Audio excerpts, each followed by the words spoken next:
Che cos'è più importante, l'attacco o la difesa? Il risultato di un lavoro di squadra è dato dalla capacità di ogni membro di raggiungere la più alta performance nel proprio campo di competenza e parimenti dalla miglior efficienza, se non vogliamo utilizzare la parola produttività, di tutti i diversi componenti del team.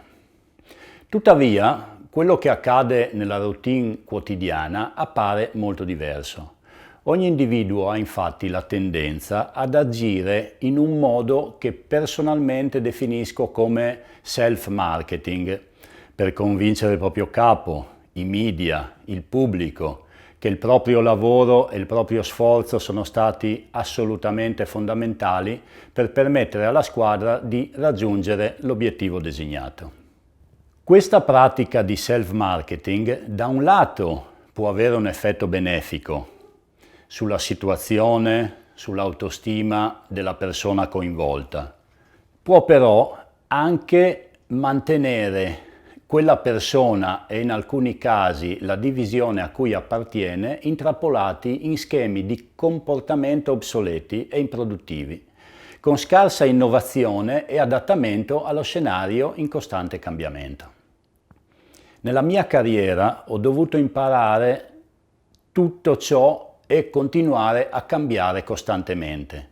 Sono stato il primo ad introdurre il servizio in salto dalla battuta nella pallavolo negli anni '80 ed è stato molto rischioso. Nessuno credeva che questa scelta sarebbe stata vincente.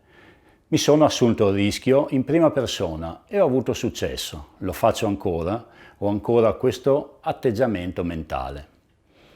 Dobbiamo riconoscere il cambiamento come una realtà, anche se qualche volta non comprendiamo che è l'unica costante della vita e che il mondo continua a cambiare. Crediamo che il modello che abbiamo applicato ieri funzionerà nello stesso modo anche oggi e domani, ma questo tristemente non è così vero. L'atteggiamento che ho prima menzionato non offre alcuna possibilità di evidenziare il potenziale ancora nascosto della squadra. Sprechiamo molto tempo rimuginando sulla questione.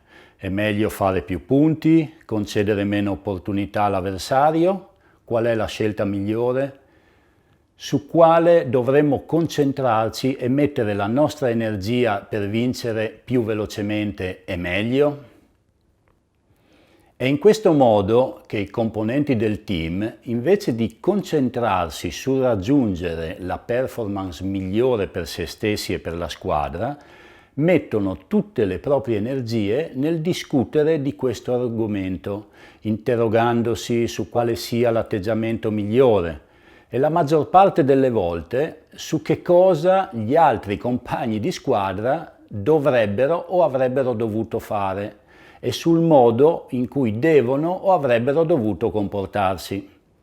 È fondamentale per ognuno dei membri della squadra migliorare se stessi e allo stesso tempo i propri atteggiamenti di attacco e difesa, rendendosi disponibile al proprio team a tutti i livelli.